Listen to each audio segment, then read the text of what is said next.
அல்லாஹ் எதை விதித்தானோ அவனுக்கென்று எது முடிவு செய்யப்பட்டிருக்கிறதோ அதுதான் வாழ்வில் நடக்கும். அதனால் இந்த உலகத்தில் ஒரு முஹ்சினை பொறுத்தவரை எது அவனிடத்திலிருந்து எடுக்கப்பட்டாலும், எது அவன் விரும்பியது நடக்காவிட்டாலும், அவன் தேடிய உறவு கைகூடாவிட்டாலும், அவனை பொறுத்தவரை அவன் மனதில் நினைப்பது இது அல்லாஹுடைய நாட்டத்தில் உள்ளது.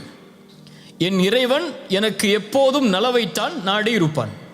எனக்கு அநீதம் செய்பவன் இறைவன் அல்ல, எனக்கு நலவு செய்பவன் தான் என் இறைவன். என் தாய் எனக்கு கெடுதல் நினைக்க மாட்டாள், என் தந்தை எனக்கு கெடுதல் நினைக்க மாட்டாள், என்னை நேசிக்கக்கூடியவன் எனக்கு கெடுதல் நினைக்க மாட்டான். அதுபோல்தான் என்னை படைத்தவன் இவர்களை விடவெல்லாம் மேலானவன். அவன் ஒருபோதும் எனக்கு கெடுதல் நினைத்திருக்க மாட்டான்.